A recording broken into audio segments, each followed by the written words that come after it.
everybody, it's Mel. Thank you so much for joining me today for a pre-Christmas unhaul and haul. So yeah, because it is Christmas coming up very soon, I thought that it would be a good idea to go through and show you some of the books that I have bought recently that I haven't shown you, because I'm anticipating getting, well, I don't know how many, but at least a book during Christmas, and I thought that I could do a Christmas haul at some point in January, so a pre-Christmas haul might be a good idea. And then as I was gathering up the books that I want to talk to you about, I kind of had a look around on my shelves and spotted a few books that I just don't think that I want or need anymore, so I'm going to unhaul some books as well. We are going to start off with the unhaul and then finish up with the haul. A lot of the books that I have to haul I have actually shown you in previous vlogs, which I will link below, but I don't know how many people watch the vlogs, whereas lots of people like to watch hauls, so I don't know how many of you would have seen them, so I just thought I would let you all know what they are. Let's start with the unhaul. The first book that I have on top of the pile just down here that I keep kind of glancing at is one that I'm slightly concerned about negative reactions for, because it is Pages & Co. Tilly and the Book Wanderers by Anna James. Now don't get me wrong, I did enjoy this book. I thought it was absolutely gorgeous, really sweet, well written, all the things, but it's an ongoing series. I know that there are 4 books out at the moment. I believe there's supposed to be more coming, and I just honestly can't see myself necessarily wanting to collect the whole series. Definitely think that I want to continue with the series. I'm just not sure. It's not a priority. I'm not sure when I'll get around to it. And the books I can borrow from the library. So this is a beautiful book, absolutely gorgeous cover. It's in good condition. So I think that I can pass this on to a bookstore, secondhand bookstore, and hopefully someone will pick it up who will absolutely love it, and yeah, it'll just go to a better home. So that's the first one. The next book is Postmortem by Patricia Cornwell. I think I got this secondhand anyway. It was perfectly fine, but I didn't absolutely love it. And I'm trying to not keep books that I don't absolutely love, that I don't think I'm going to reread. So, like I said, it was absolutely fine, but it should go to someone who will, well, it should go and be read somewhere by some other people rather than sitting on my shelf doing nothing. Then we have The Silent Patient by Alex Michaelides. I honestly don't know whether I'll be able to take this to a secondhand bookstore. I might just pop it in the free library just down the road, because this is the secondhand copy anyway. It's a little bit beaten up. This was actually given to me by my friend Michelle, but she did say that she didn't mind if I pass it on because she got it secondhand anyway, so it's not like it was, you know, a special book she bought specifically for me or anything. She just gave it to me. She thought I might be interested in trying it. I didn't love this book. I didn't hate it, but I didn't love it. I had some issues with some of the things in it, and I'm just never going to reread it. So another one that should go to someone who will enjoy it and, yeah, not sit on my shelf and languish. Then we have The Alibi Girl by C.J. Skuse. I just really didn't like this one. I thought it was kind of, I don't know, it just didn't really do it for me. I've read this with Kat from Brews and Reviews, and we both were very underwhelmed by it. I apologise, I believe this was gifted to me. It may very well have actually been gifted to me by Kat herself. I usually keep the little gift notes in here, but it seems to have fallen out. So apologies, whoever it was that gifted it to me, but like I said, I think it was Kat. Thank you, Kat, and apologies. But yeah, I just didn't like it. It just didn't really work. So I'm getting rid of it. Hopefully someone else will love it. And then the final book that I am unhauling today is The Foundling by Stacey Halls. Another absolutely stunning book. This sounds really interesting. It is a historical fiction, which I often really enjoy, set in London. And it just sounds like exactly the kind of book that I would really, really like. But I did try and read it earlier this year, I think, with Helen from Helen's Bookhaven, and I didn't get very far into it. There are some things that are in the book that just hit a little bit close to home for me personally, and I just couldn't read it. It was just a bit too hard, and I can't see that changing anytime soon, so there's no reason for it to be on my shelves.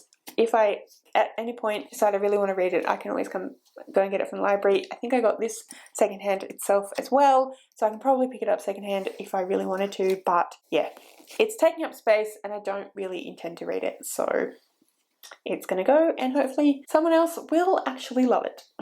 So those are the books that I am unhauling. When I say I'm unhauling, I do still have a couple of the books sitting around that I unhauled the last time I unhauled, so they're still taking up space in the house, but shh, don't tell anyone. Anyway, let's move on to the books that I have hauled in the last few months, and the first one I hauled when Meredith from Reading with Merb came down and visited, and it is Babel by R.F. Kuang. I am super excited to read this one. It sounds exactly like the kind of book that I would really, really love. It's absolutely stunning. I know that there are beautiful book subscription box versions of this out in the world, but I still think the regular paperback is just stunning. So I don't really know how to describe what I think this book is about, so I'm just going to read the blurb to you. An act of translation is always an act of betrayal. Oxford, 1836. The city of dreaming spires. It is the centre of all knowledge and progress in the world.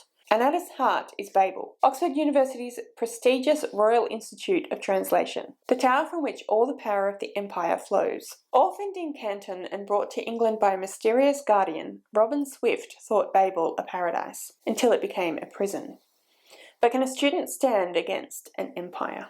So it sounds absolutely fantastic. Apparently it is a lot of dark academia vibes, but it has a lot of political conversation. It talks about colonialism, and yeah, it just sounds really amazing. I've heard absolutely fantastic things about it, so I'm super stoked to get to it. Hopefully sooner rather than later, but at some point in the not too distant future. It is 540 odd pages long though, so it's not going to be a small undertaking. The next book is another book that I got when I was out with Meredith when she came to visit, and that is Terry Pratchett, A Life with Footnotes, the official biography by Rob Wilkins. So if you guys have been around for any length of time, you'll know that I absolutely love Terry Pratchett. I absolutely love the Discworld. I have got, I think, all of the Discworld books, certainly most of them, and I have read almost all of them as well, and they're just some of my favourite books of all time. They're so funny, well written, and just, yeah,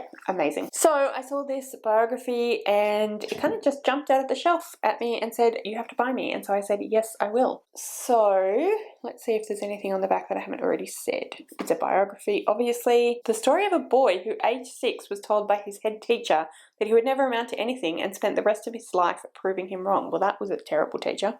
So apparently Terry Pratchett was actually working on so it says, tragically, Terry ran out of time to complete the memoir he so desperately wanted to write. But now, in the only authorised biography of one of our best-loved writers, his literary assistant and friend, Rob Wilkins, picks up where Terry left off, and with the help of friends, family, and Terry's own unpublished words, tells the full story of an extraordinary life. So yeah, super stoked to read this one.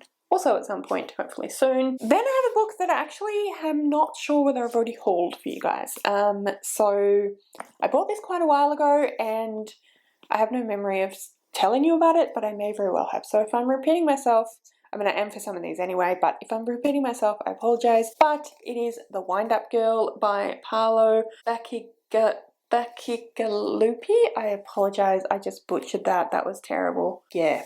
Sorry. But anyway, this looks like kind of a steampunky fantasy type of thing. It is a Hugo and Nebula Award winning novel. So it says, Anderson Lake is a company man, Agrigen's calorie representative in Thailand. Undercover as a factory manager, he combs Bangkok's street markets in search of foodstuffs, long thought to be extinct. There he meets the wind-up girl, the beautiful and enigmatic Amiko, now abandoned to the slums. She is one of the new people, bred to suit the whims of the rich. Engineered as slaves, soldiers and toys, they are the new underclass in chilling near future where oil has run out, calorie companies dominate nations, and bioengineered plagues run rampant across the globe. And as Lake becomes increasingly obsessed with Amika, conspiracies breed in the heat and political tensions threaten to spiral out of control. Businessmen and ministry officials, wealthy foreigners, and landless refugees all have their own agendas, but no one anticipates the devastating influence of the wind-up girl.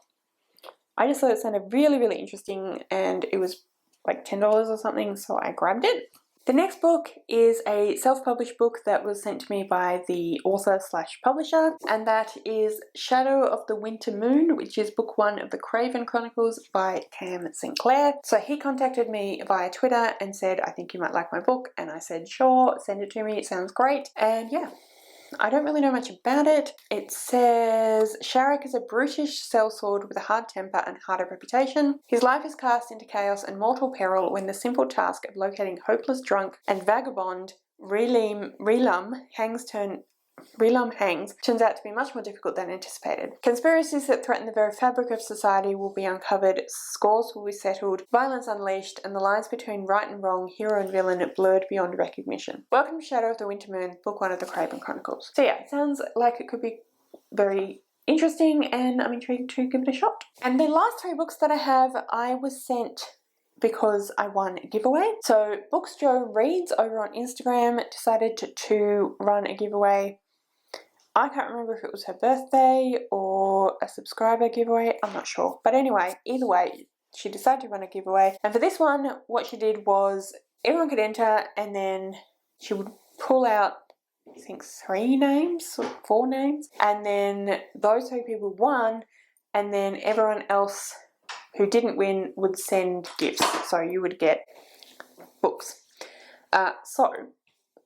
Via that, I received Exiles by Jane Harper. So this is the 3rd book in the Aaron Falk series. I don't believe that it's important to read them in order. I have not read the second one, so I probably won't be. But yeah, this is a mystery thriller, and I'm really excited to read it. I've only read one other Jane Austen, which is the first one of this series, The Dry, and I absolutely loved it, so I'm super excited to read this one. Then I have As Good as Dead by Holly Jackson. This is the 3rd and final book in the Good Girls Guide to Murder series, which I absolutely love as well. I've heard mixed things about this one, but I'm super keen to give it a try myself and see what I think of it. And the final book that I picked up that way was Apples Never Fall by Liane Moriarty. This is a standalone contemporary thriller, I think, as well. They usually are thrillers. This is the latest Liane Moriarty. I've read quite a lot of her books, and yeah, I really enjoy her writing, so I'm excited to give this one a shot. So it says, from the outside, the Delaneys appear to be an enviable, contented family. After all these years, former tennis coaches Joy and Stan are still winning tournaments, and now that they've sold the family business, they have all the time in the world to learn how to relax. Their 4 adult children are busy living their own lives, and while it could be argued they never quite achieved their destinies, no one ever says that out loud. But now Joy Delaney has disappeared, and her children are re-examining their parents' marriage and their family history with fresh, frightened eyes. Is her disappearance related to the mysterious house guest from last year, or were things never as rosy as they seemed in the Delaney household? So yeah, that is the final book that I have to share with you today. So that means that's the end of the video. Please comment below and let me know what you thought of all the books that I am hauling and unhauling. Are there any that you would recommend I read really soon? Are you really upset about any of the books I'm getting rid of? Comment all that down below. Please be nice, but comment all that down below. If you'd like to leave me a comment but you don't know what, then leave me an apple for the final book that I showed up, Apples Never Fall. All of my social media details are listed in the description below, so if you'd like to go and follow me on any of those other platforms, please feel free to do so. Thank you so much for watching. I really hope you enjoyed this video. If you did, I would absolutely love it if you would subscribe to my channel and give this video a thumbs up. And yeah, like I said, thank you so much for watching. I really hope you enjoyed this video, and I will see you next time.